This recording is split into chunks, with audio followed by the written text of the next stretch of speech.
બાંગ્લા એ છે એમાં અમને સમજાય છે, બરાબર, પણ અંતર્મુખ નથી થવાતું. આ અંતર્વૃત્તિ નથી થતી, તો અમને ક્યાં વાંધો છે? આ પ્રશ્ન છે. હવે આ પ્રશ્ન આમ જોઈએ તો બધાનો છે, બરાબર. એટલે આપણને એ ખબર પડે છે કે બધાએ સત્સંગ કરે છે, શિબિરોમાં જાય છે, વાંચે છે, કેસેટો સાંભળે છે, છતાં અંતર્મુખ નથી થવાતું અને બહિરંગ વૃત્તિ રહે છે, સ્વમાં સ્થિત નથી થવાતું, બરાબર. એટલે આ વિષય તો અહીંયા ઘણા દિવસથી ચાલે છે. સમજવા જેવો જે વિષય છે ને એને બરાબર સમજવો હવે. ગૂંચવાડો કે ભય કે તાપ અથવા લઘુતા આપણે લાવવાની નથી. ખાલી આપણને જે નથી મળી એ પૂરી દૃષ્ટિ નથી મળી, અને એ દૃષ્ટિના અભાવને લીધે આપણે સાધન કરીએ છીએ, પણ એ સાધનની અંદર આપણી ક્યાં ભૂલ છે ને એ આપણને નથી ખબર. આપણી ભૂલ ક્યાં છે એ આપણને નથી ખબર. અને જેમ આપણે એમ કહીએ કે સાગરનું સીધું પાણી પીએ તો એ ખારું લાગે, અને વરાળના માધ્યમ દ્વારા જ્યારે વર્ષા રૂપે વરસે ત્યારે એ મીઠું લાગે. એમ શાસ્ત્ર અને જાહેર સત્સંગ એ એવા હોય કે એને જો તમે સીધા ગ્રહણ કરો તો એ ખારા છે અને એમાં મીઠાશ ન હોય.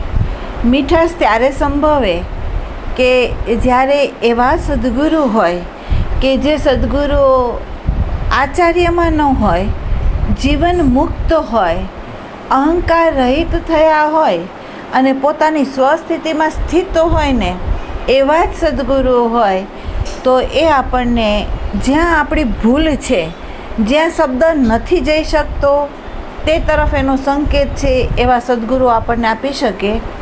અને જો એવા સદ્ગુરુ આપણને મળે ને એ દૃષ્ટિથી જો આપણે હાલવા જઈએ તો આપણને ખ્યાલ આવે કે આપણે ભૂલ ક્યાં કરીએ છીએ, બરાબર.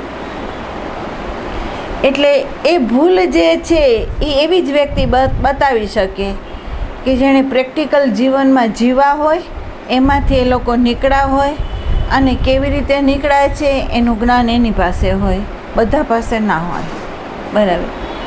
એટલે શાસ્ત્ર હોય એ પણ તમે સાંભળો તો પણ ભલે, જાહેર સત્સંગ હોય એ સત્સંગ તમે સાંભળો તો પણ ભલે, વાંચી અને એનું વિશ્લેષણ કરીને આપણને આપે તો પણ ભલે. બુદ્ધિ આપણી છે એ માહિતી લઈને એટલું સમજી શકે છે કે હું બ્રહ્મ છું અને આ જગત મિથ્યા છે, એનું અસ્તિત્વ નથી, સંસાર તાપ છે અને આપણું જે નિજી સ્વરૂપ છે એ બ્રહ્મ છે, ભવસાગર તરવું છે. તો આ રીતે આપણે નિજી સ્વરૂપમાં જો સ્થિત થઈએ તો તરી શકાય, બરાબર. આ જવાબ છે અને આ આપણી બુદ્ધિએ સમજાય છે, બરાબર છે. હવે આમાં કંઈ પેલું હોય તો મને કહો. આટલું આપણે સમજાય છે ને. હવે જોજો, એક ધારો કે ગીતા બધાએ વાંચી છે, પુરાણો બધાએ વાંચ્યા છે, તમે લોકો અષ્ટવક્ર ગીતાએ સમજાય છે, તો પહેલું જે છે એ જે સમજવાનું છે એને આમ જો તમે તમારી મન બુદ્ધિને નિષ્ક્રિય કરીને જો શ્રવણ કરો તો હું માનું છું કે આ જે જ્ઞાન છે એ જ્ઞાનની અંદર ગૂંચવાડો નહીં થાય. અને એ રીતે તમે જોવાનું જો શરૂ કરશો તો તમારી જે ભૂલ છે એ તમે પોતે શોધી શકશો, અને એ જ્યાં ભૂલ દેખાય છે અહીંયા જો સુધારો કરી લો તો તરત જ તમને તમારા પોતાના નિજી સ્વરૂપનો બોધ થશે. એમાં મીનમેક શંકાને સ્થાન નથી. આ ચોખ્ખી વાત છે, ફેક્ટ વાત છે, બરાબર. એટલે એક તો આપણને જે ગીતા છે, અષ્ટવક્ર ગીતા છે, ભાગવત છે, યોગ વશિષ્ઠ રામાયણ છે, એ બધાની અંદર ધારો કે પુરાણો લ્યો તો પુરાણોની અંદર પણ આરંભની અંદર જે વાતો થાય છે એવી થાય છે. આપણને આરંભની અંદર જે સંતોએ આપણને દ્રષ્ટિ આપી છે એવી આપી છે કે અણુ અણુની અંદર વ્યાપીને ગણપતિ રહેલા છે, અણુ અણુની અંદર વ્યાપીને માં જગદંબા રહેલા છે, અણુ અણુની અંદર વ્યાપીને કૃષ્ણ છે, રામ છે. એ શરૂઆત ત્યાંથી જ થાય, એના સિવાય શરૂઆત નથી. બરાબર. તો અર્થ થયો કે આપણે વેદાંત વાંચીએ તો એની અંદર એમ કીધું છે કે 100ની અણુ જેટલી જગા ખાલી નથી કે જ્યાં ચૈતન્ય દેવ નથી. બરાબર. એટલે એ સભર ભરેલો છે. બીજી વાત આપણને એ મળી છે કે એ ચૈતન્ય દેવની સત્તાથી જ આ પ્રકૃતિ છે એ ચેતનવંતી થાય છે, અને એની અંદર જે પડેલા બીજો હોય એ બીજો અનુસાર એની અંદર સક્રિયતાઓ છે. જો બીજ ન હોય તો એમાં કંઈ થાય એમ નથી. એટલે બીજ મેઇન આધાર છે ગતિ માટે. બરાબર. એટલે બીજી વાત એ થઈ કે પ્રકૃતિની અંદર ચૈતન્યની સત્તા હોવાથી જ પ્રકૃતિ ગતિમાન છે, અને એની અંદર જે પ્રકારના ડેટા છે એ પ્રમાણે એની અંદર આકૃતિઓ ઘડાય છે, વિકસે છે અને પરિવર્તન પામે છે. એ આપણે બધા જોઈએ છીએ. બરાબર.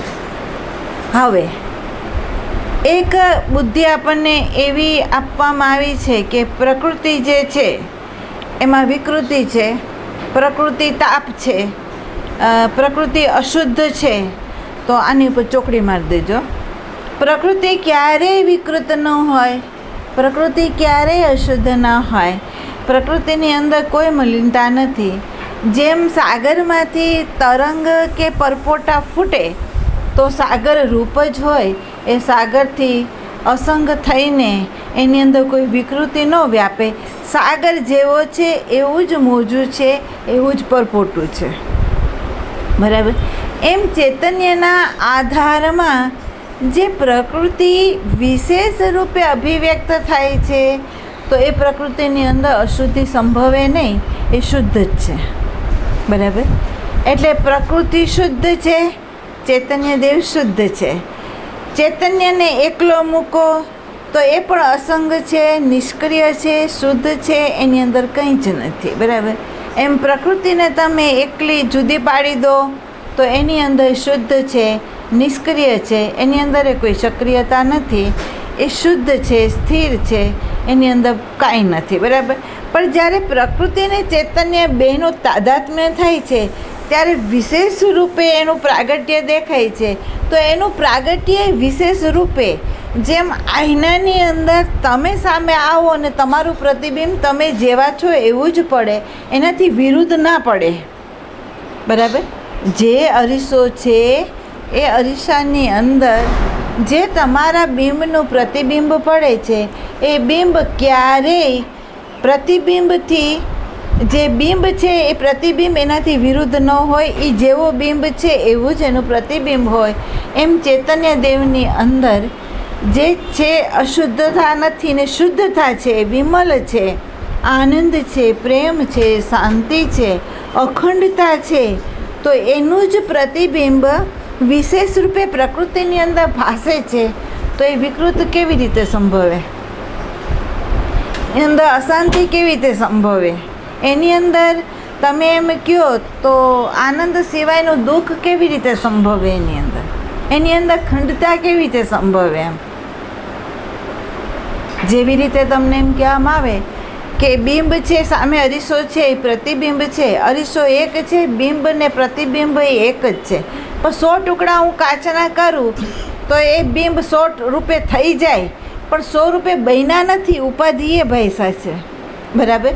તો પ્રકૃતિની અંદર ચૈતન્ય દેવ અખંડ રૂપે વિશેષ રૂપે ભાસી રહ્યો છે. તો એ પ્રેમ રૂપે જ હોય, શાંતિ રૂપે હોય, આનંદ રૂપે હોય, જ્ઞાન રૂપે હોય, અખંડ જ હોય. એ ખંડ હોય નહીં તો હવે તમારે અખંડ અને ખંડની જે દ્વિધા પડી છે તમારી અંદર, એ શેમાં છે?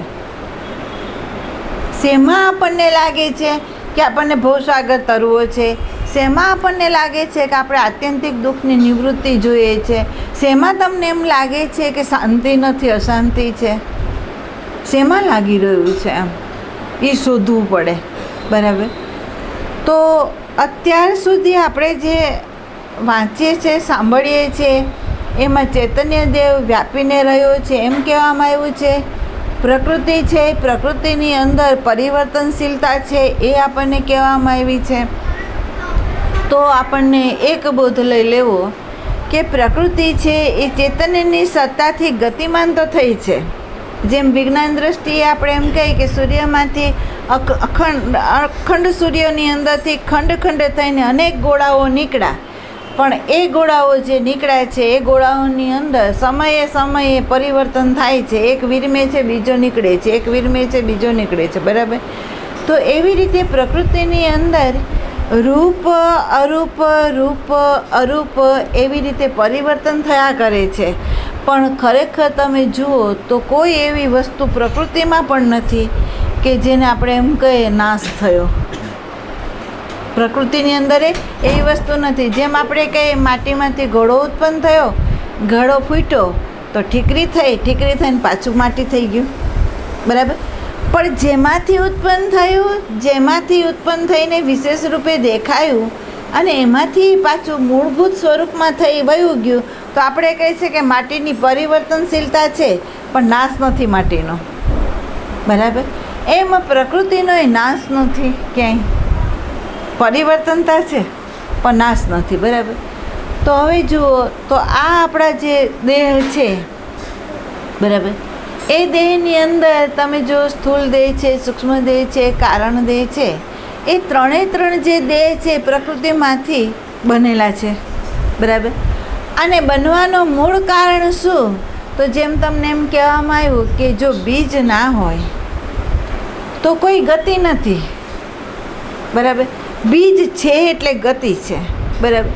તો આપણે એમ કહીએ કે વરસાદ ગમે એટલું વરસે પણ ધરતીની અંદર કોઈ બીજ નથી તો અંકુર ના ફૂટે, પણ વરસાદ વરસી અને બીજ હતા એટલે અંકુર ફૂટી ગયા, બરાબર.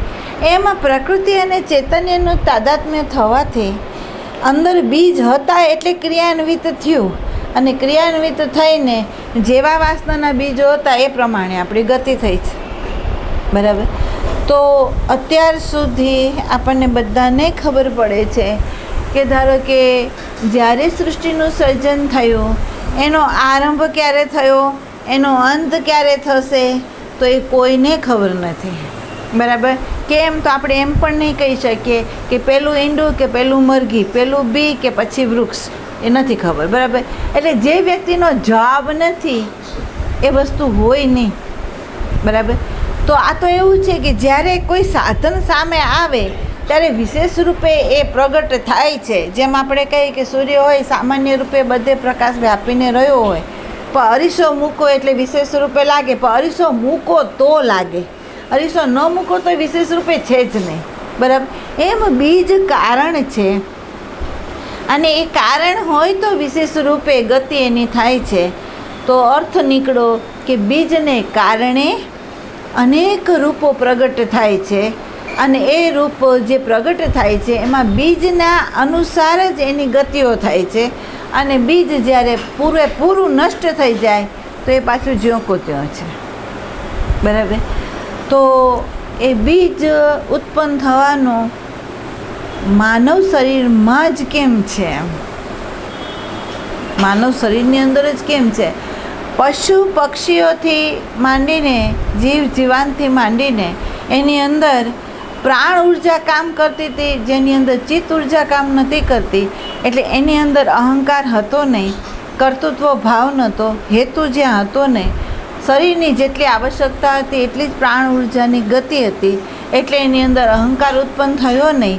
એટલે જ્યાં અહંકાર ન હોય અને બોડીની જરૂર હોય એ પ્રમાણે એનું જીવન હોય તો એની અંદર કર્તૃત્વ ન હોવાથી એની અંદર કોઈ બીજ નથી બનતા, બરાબર. પણ માનવ દેહ મળ્યા પછી જે આપણને વ્યવહારિક વ્યવસ્થા કરવા માટે નામ અને રૂપ વ્યક્તિગતે આપવામાં આવ્યા અને સમષ્ટિગતે વસ્તુને અનુલક્ષીને પણ નામકરણ થયા, બરાબર. પણ એ નામકરણ જે થયા છે ખાલી વ્યવહારની અંદર સુવિધાઓ જળવાય ને એટલા પૂરતી જ, બરાબર. હવે એ સુવિધાઓ જાળવા માટે તમને નામ, જાતિ, દેશના નામ બધું શેના માટે આપ્યું? તો કે વ્યવહારિક વ્યવસ્થા જળવાય એટલા માટે તમને આપ્યા હતા, બરાબર. પણ બન્યું છે શું, તો વ્યવહારિક વ્યવસ્થા માટે નામકરણ થયા હતા. તો જેવી રીતે લોખંડની અંદર અગ્નિ અણુની અંદર વ્યાપી જાય અને લોખંડ અવ્યક્ત થઈ જાય, વ્યક્ત અગ્નિ લાગે આપણને. અને જ્યારે આપણે એમ કહીએ કે આ તો અગ્નિનો ગોળો છે અને કોઈ વ્યક્તિને ખબર હોય તો એ એમ કહેશે કે ના અગ્નિનો નથી, આ તો લોખંડનો ગોળો છે. તો કે ભાઈ કેવી રીતે દેખાય છે અગ્નિ, તો કે એને શાંત થઈ જવા દે, બરાબર. એ ઠંડો થઈ જાય તો સિદ્ધ થાય છે લોખંડનો ગોળો, બરાબર.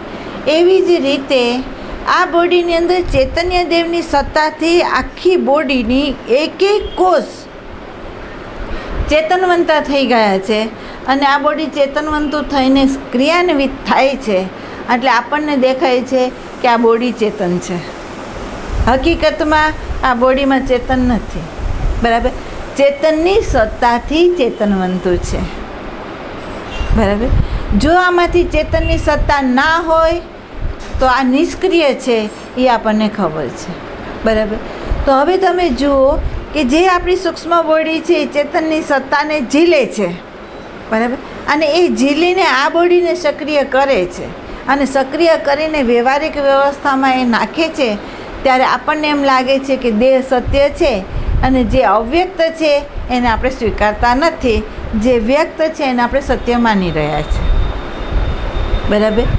તો સંતો હવે આપણને એમ કહેશે કે ભાઈ તું જેને ચેતનવંતું માને છે એ ચેતનવંતું નથી, એ પરિવર્તનશીલ છે. આ જે ઉપરનું સાધન છે એ સૂક્ષ્મદેહ વસ્ત્ર એટલા માટે પહેર્યું છે કે એની અંદર વાસનાના બીજો છે, એ બીજા અનુસાર એને ભોગવવું છે. એટલે હવે એને ભોગવવા માટે આ સ્થૂળ દેહ જોઈએ, એટલે એને સ્થૂળ દેહ આપવામાં આવ્યો છે. એની મતિ અનુસાર ગતિ થાય છે, બરાબર. તો એને આ શરીર જે છે એ ખાલી અંદરના વાસનાના બીજોને ભોગવવા માટે આપ્યું, બરાબર. હવે જોજો, વાસનાના બીજો ખરેખર બન્યા કેવી રીતે? વાસના કોને કેવી એમ, તો કે જે વાસી હોય, જે વાસી હોય. કેવી રીતે વાસી બની? તો ધારો કે તમે એમ કહો કે બોડીને જરૂરિયાત છે શબ્દની, સ્પર્શની, રૂપની, રસની, ગંધની એને જરૂરિયાત છે, બરાબર. અને એ જ્યારે એને ભોગવવા માટે તૈયાર થાય છે તે વખતે આ મન છે એ ક્યારેય વર્તમાનમાં નથી રહેતું, એ ભવિષ્ય તરફ વહી જાય. એ વર્તમાનમાં કેટલીક ઘડી રહે, તો ધારો કે તમને એમ થયું કે મને ભૂખ લાગી છે, મારે ખાવું છે, બરાબર. તમે ખાવાનું માંગ્યું, થાળીમાં ખાવાનું આવ્યું એટલે મન હાજર થઈ ગયું. કેમ? તો એને જોવું છે ખાવાનું શું આવ્યું છે, બરાબર. અને જેવો એને એક બે કોળિયા સ્વાદના લીધા અને એણે સમજી લીધું કે આ સ્વાદ છે, બરાબર. એટલે થયું શું? જે એને જોતું તે મળી ગયું તો એ શાંત થઈ ગયું. અને જો એ ન મળ્યું હોય તો આપણને ખબર છે કે ટેબલ ઉપર વ્યક્તિ બડબડાટ કરે છે કે આ ન બનાવ્યું, બરાબર. અથવા આ આવું છે કે આ તેવું છે એમ બોલે છે, બરાબર. પણ ધારો કે એને જોતું મળી ગયું તો હવે આ મન શું કરે?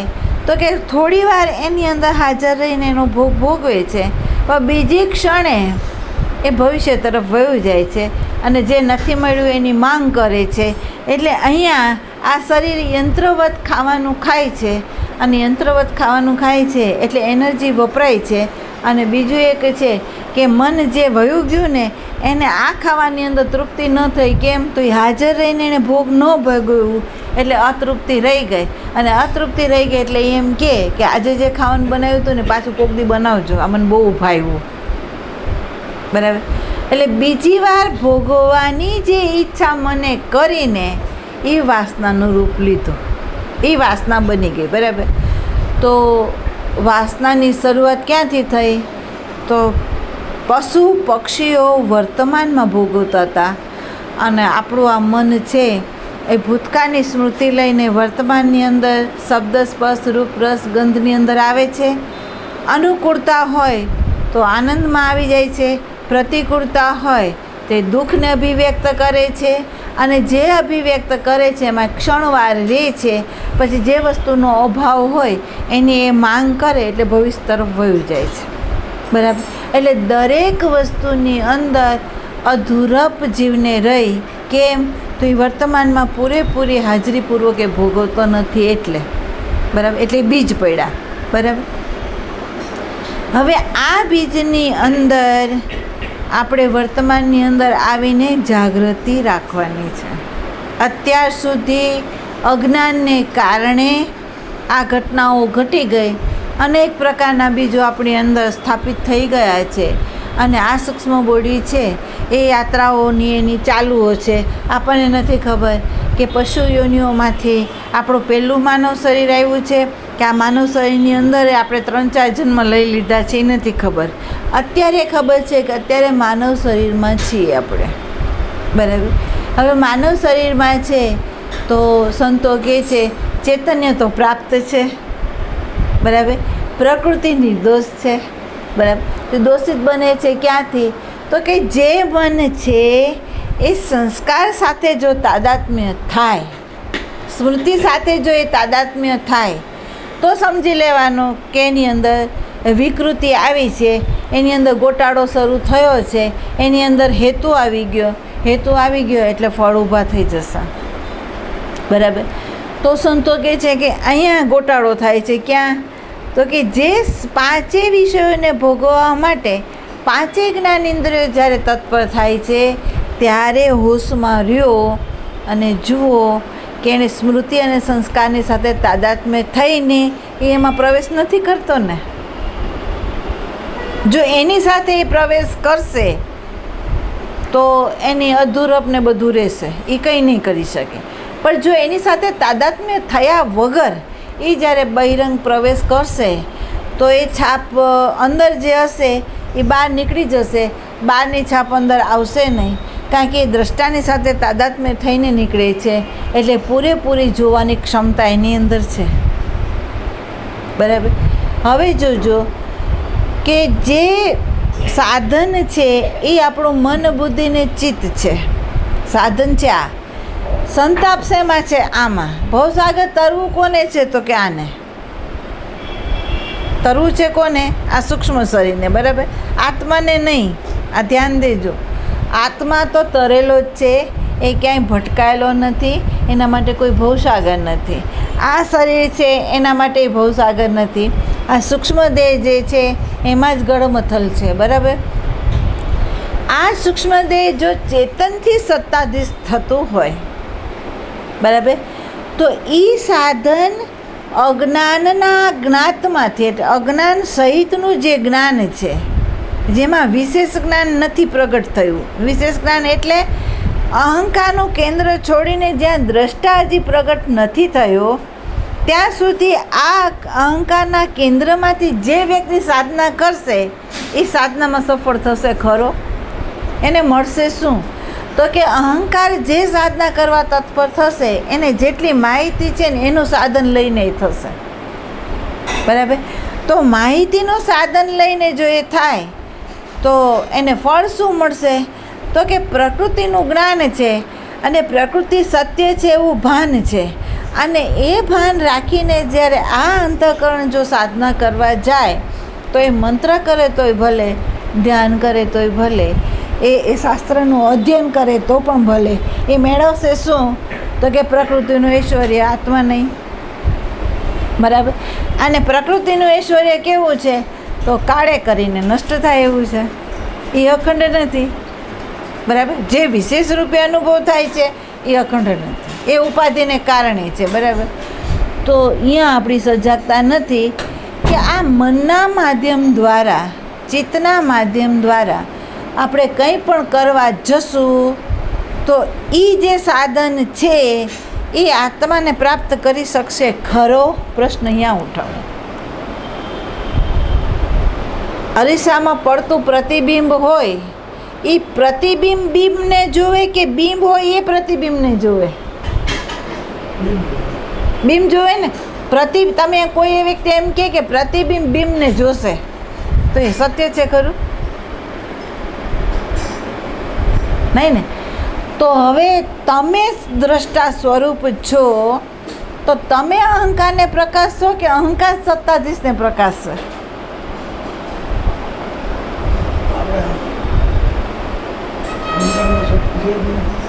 બરાબર, એટલે જે વ્યક્તિ સાધનામાં જ્યારે સ્થિત થાય તો પહેલાં એને જોવાનું છે કે જે આ અંતઃકરણ છે, મન, બુદ્ધિ, ચિત્તને જે અહંકાર છે, એ સાધન જે છે એ સાધન અહંકાર સહિત જ્યારે વૃત્તિ ઉઠાડે, નામરૂપવાળી એ વૃત્તિ ઉઠાડે અને એ એમ કે મારે પરમાત્માને પ્રાપ્ત કરવું છે અથવા મારે સમાધિમાં જવું છે અને એ સાધન લઈને હાલે, તો સીધી વાત છે કે કોઈ પણ વ્યક્તિ આજે હોય એ ગાઢ નિંદ્રાની અંદર મંત્ર સહિત ન જઈ શકે, શાસ્ત્રનું ચિંતન કરીને એ ન જઈ શકે, એ વૃત્તિ છોડી દે તો જ જઈ શકે. ખ્યાલ આવ્યો હું જે કહેવા માંગુ છું? એ ખબર પડે તમને?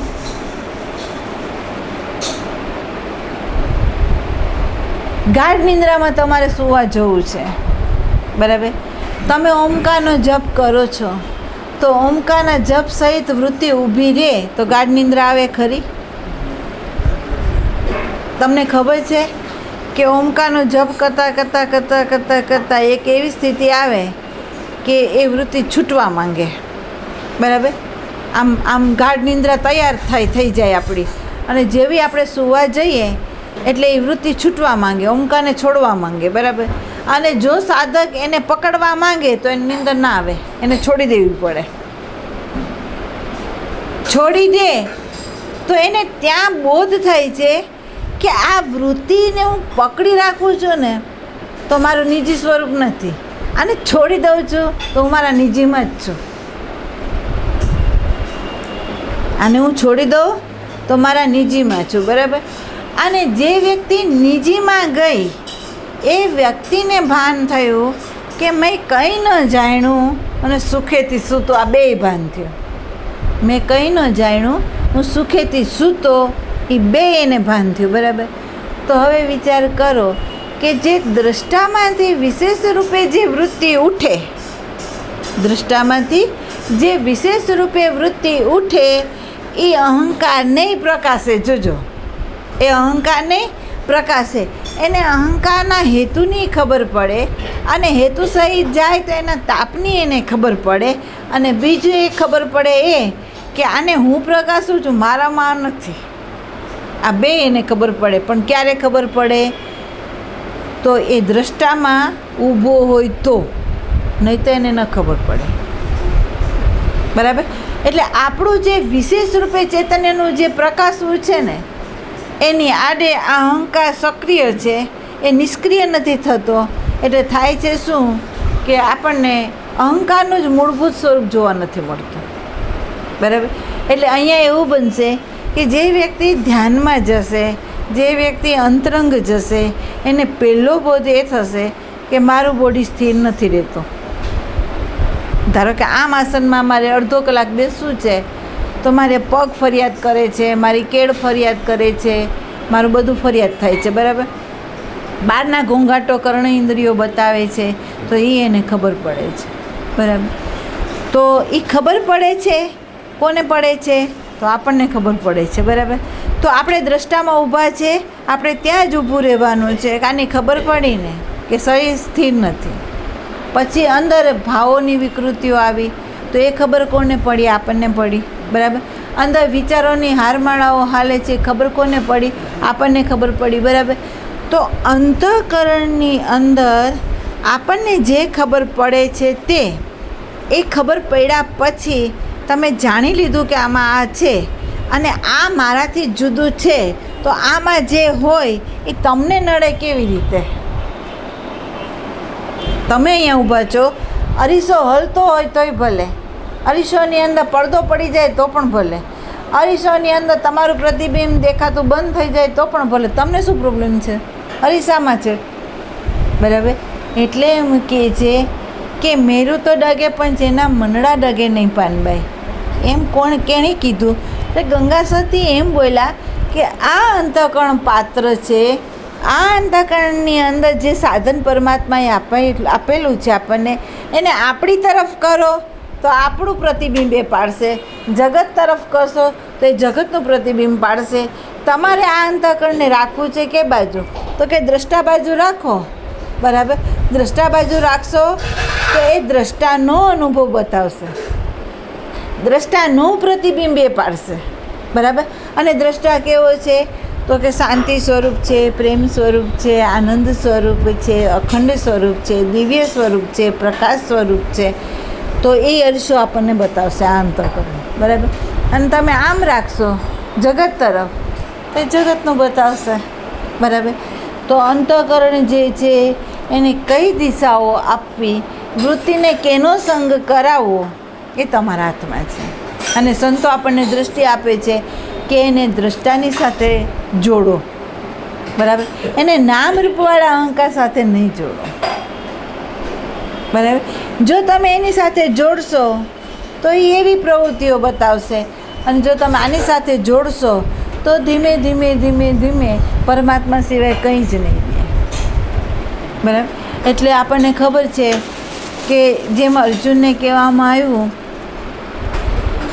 પ્રતિબિંબમાં જોઈને માછલીની આંખ વીંધવાની છે એમ કીધું છે.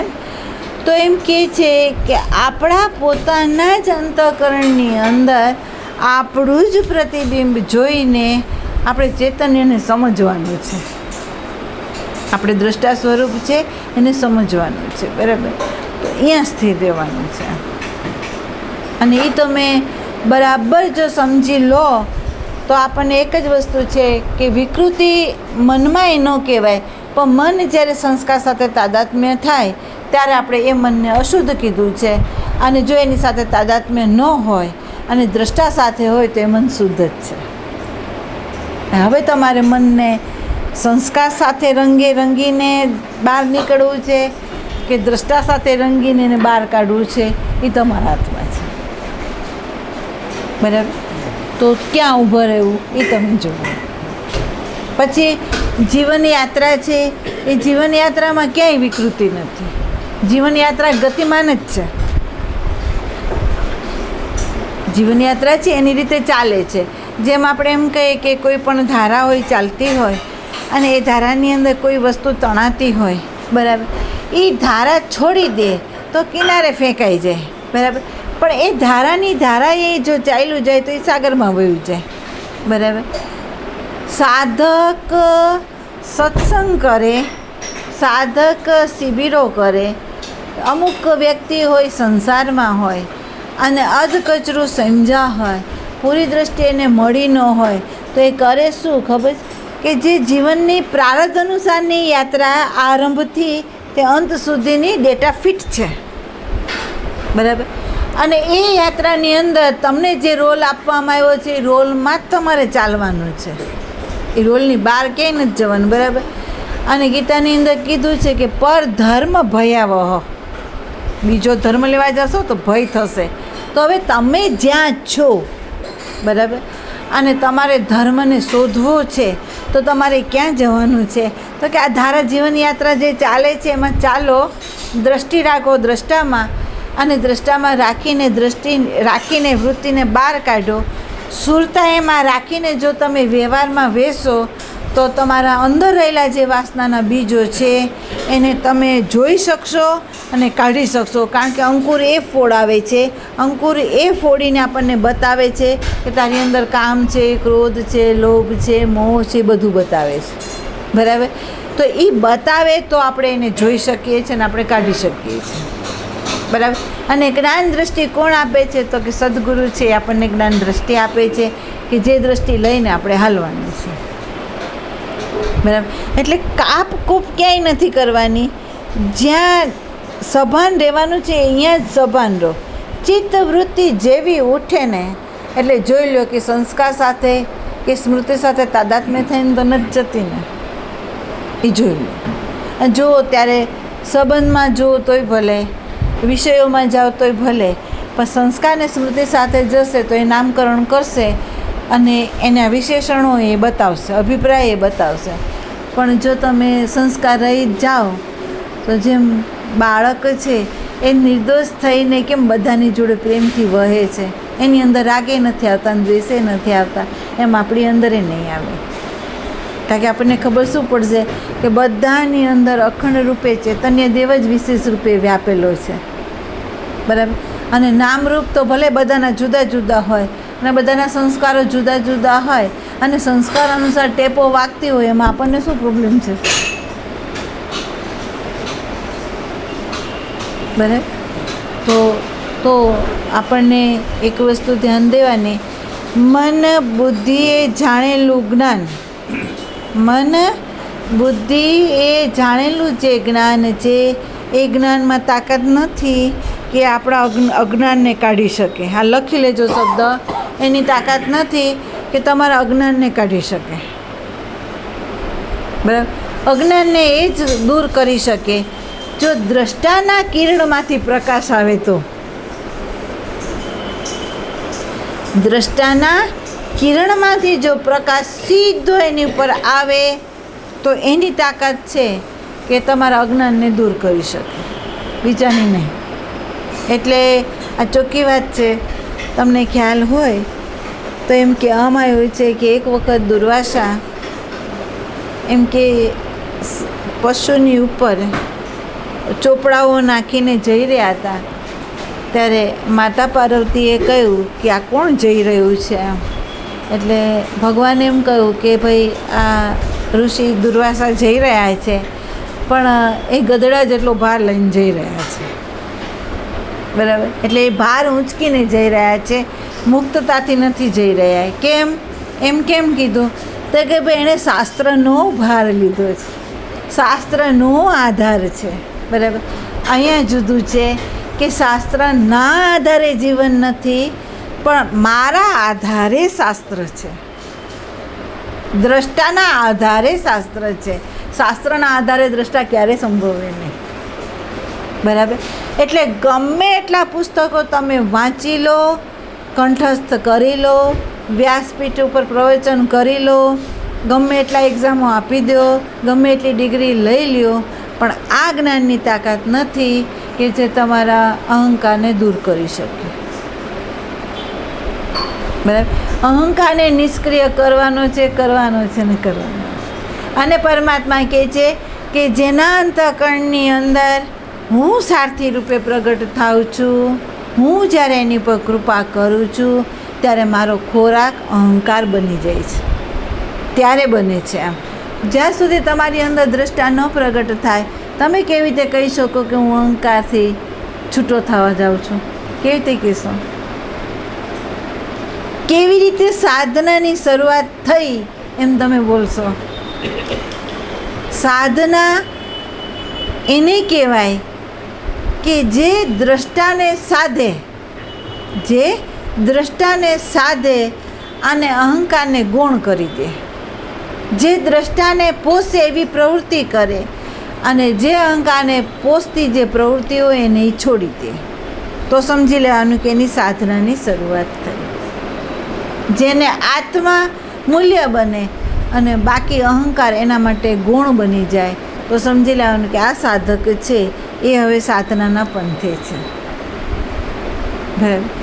તો હવે સમજવાનું કે એની અંદર સદગુરુની કૃપા છે, એની અંદર પરમાત્માની કૃપા છે, એનો સારથી પરમાત્મા છે કે એને હર પલ હર ક્ષણ એને સંકેત આપશે કેમ ચાલવું, કેમ બેસવું, કેમ જોવું, શું લેવું, શું ન લેવું. બરાબર. એટલે સ્મૃતિ એક સમજી લેજો, અધ્યયનને જ્યાં સુધી આપણને દૃષ્ટિ નથી મળી ત્યાં સુધી આપણે શાસ્ત્રને વાંચીએ છીએ, પણ શાસ્ત્રને સીધા વાંચો તો તમે તમારી મન બુદ્ધિ અનુસાર એને સમજશો. અને જો કોઈ વ્યક્તિ ચાલેલી હોય એના માધ્યમ દ્વારા તમે એનું અધ્યયન કરો તો એનું આખું રહસ્ય જુદું છે, આખું રહસ્ય જુદું છે. અને જે હાલેલો હોય એ જ સૂક્ષ્મથી અતિ સૂક્ષ્મ બતાવી શકે, બાકી નહીં. બરાબર. એટલે વિકૃતિ નથી. વિકૃતિ જેવું તમે આની સાથે તાદાત્મ્ય થયા ને એટલે વિકૃતિ શરૂ. આનું તાદાત્મ્ય તોડી દો તો તમે શુદ્ધ જ છો. તમારું મને શુદ્ધ છે, તમારું ચિત્તે શુદ્ધ છે, તમારો આત્મા શુદ્ધ છે. અહીંયા સમજ પ્રગટ કરવાની છે બસ. બરાબર.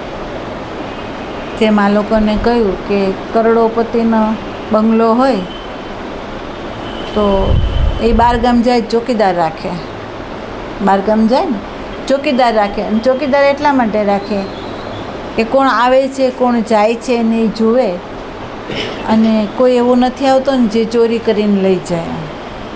બરાબર. તો સાધક છે એને ચોકીદાર પોતાના ઘરમાં નહીં રાખવો જોઈએ. પેલું તો પ્રકૃતિનું ઐશ્વર્ય છે ને અહીંયા તો આત્માનું ઐશ્વર્ય છે. જેના તોલે વિશ્વનું કોઈ ઐશ્વર્ય નથી આવતું એટલો મૂલ્યવાન આ ઘરમાં બેઠેલો છે. અને એને કામ ચોરી જાય, એને લોભ ચોરી જાય, એને મોહ ચોરી જાય, એને રાગ ચોરી જાય તો તમારે ચોકીદાર નથી, ચોકીદાર વગરનું ઘર છે. અને પૂરી સંભાવના છે.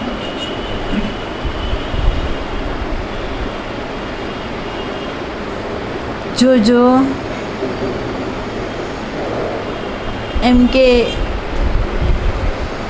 રામ છે, રામ એને વશિષ્ઠ મહારાજ આગળથી બોધ લીધો અદ્વૈતનો, અને એને એમ કહેવામાં આવ્યું કે અંતર ઉદાસીનતા, બહિરંગ જે પાત્ર ભજવાનું છે એ ભજવાનું, અને તું બ્રહ્મ છે એની વિસ્મૃતિ નહીં કરવાની. બરાબર. સંતો કહે છે સતત અનુસંધાન. સંતો શું કહે છે? સતત અનુસંધાન સહિત અભ્યાસે રહેવું. બરાબર. સતત અનુસંધાન કોની સાથે? કોઈ રૂપની સાથે, કોઈ શબ્દની સાથે, કોઈ અર્થની સાથે, કોઈ અનુભવની સાથે, કોઈ સંવેદના સાથે, કોની સાથે અનુસંધાન? કોની સાથે? તો કે અનુસંધાન તારા આત્માની સાથે કર. અનુસંધાન તારા આત્માની સાથે કર. અને નિત અભ્યાસમાં રહે કે આ અહંકાર જે છે એ કઈ રીતે કાર્યરત થાય છે, વ્યવહારમાં આવે છે તો એનો હેતુ કયો છે, સંબંધમાં આવે છે તો એની આસક્તિ કઈ છે, અને જ્યારે એ બહિરંગ કંઈ કરવા તત્પર થાય છે ભોગવવા માટે, તો એ ભોગવતી વખતે એ શેમાં ભ્રમણ કરી જાય છે એ અભ્યાસમાં રહે તો તને ખબર પડે કે આ નામરૂપવાળો અહંકાર કેવી જાતિનો છે, કઈ જાતિનો છે, ક્યાંથી આવ્યો છે, કેવી રીતે આવ્યો છે, બધી ખબર પડી જશે. એના માટે શાસ્ત્રનું અભ્યાસ નહીં કરવું પડે. તમે કામી છો, તમે ક્રોધી છો, એ શાસ્ત્રને બતાવવું પડશે. એ શાસ્ત્ર બતાવી શકે કામ કોને કેવો, ક્રોધ કોને કેવો, લોભ કોને કેવો, એ શાસ્ત્રના શબ્દ જ્યાં સુધી આવી શકે ત્યાં સુધી જ. પણ તમે ક્રોધ કરો જોઈએ અને ક્રોધ કરો ત્યારે આપણે એમ કહીએ કે આંધળો થઈ જાઉં છું, શરીર ગરમ થઈ જાય છે, મોઢું લાલ પીળું થઈ જાય છે, બહારનું વાતાવરણ શાંત હોય અશાંત થઈ જાય છે. એ બધી કોને ખબર પડે? તો કે જેને ક્રોધ કર્યો એને. બરાબર. એ ક્રોધને પૂરેપૂરો સમજી શકે છે, પૂરેપૂરો અનુભવી શકે છે, પૂરેપૂરું એને જ્ઞાન છે એનું. બરાબર. એટલે પ્રેક્ટિકલના અનુભવમાં તમે જેટલા ઉતરો ને એટલો અહંકારનું તમને જે દર્શન થાય ને, અને એ અહંકારને સમજ્યા પછી એનો સંગ જો છોડી દો ને, એટલે બહારનો સંગ છોડવાનો નથી, અહંકારનો સંગ છોડવાનો છે. એનો સંગ છોડી દો અને તમારું જે નિજી સ્વરૂપ છે એના સંગમાં નિત નવીન રીતે તમે રહ્યો તો તમને ખબર પડશે કે વ્યવહારમાં અથવા તમને કોઈ પણ પ્રવૃત્તિ કરવામાં આવે ને તો તમને જેટલો એકાંતમાં બેસીને જે નિજાનંદ થાય ને એટલો નિજાનંદ તમને આમાં મળે. કોઈ એમ કે આમાં આ નથી, આ બધા માણસો આવ્યા એટલે અશાંતિ આવી ગઈ. બધા માણસોએ અશાંતિ આપી નથી, તારા મને આપી, તારા મને કબૂલ કર્યું કે આવું હોવું જોઈએ, આવું ન હોવું જોઈએ. બરાબર. આટલી સમજ આપણી અંદર હોવી જોઈએ કે ધારા જે રીતે ચાલે છે એ ધારાનો સ્વીકાર કરો. પ્રસંગો જે ઘડાય છે, અંદર જે ઉઠે છે એનો સ્વીકાર કરો. બરાબર. એનાથી મુક્ત થાવ.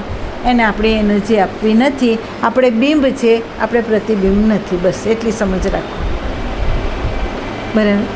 ધારો કે સમાધિ થશે, નિર્વિકલ્પ સ્થિતિ થશે, અંદર સમાધાન રહેશે, તો એ અંતઃકરણમાં, આત્મામાં નહીં. આત્મામાં તો એમ જ છે જ, એની અંદર ક્યાંય અશાંતિ આવી નથી, શાંત જ છે. બસ એટલું દ્રઢ કરો. બરાબર. થશે.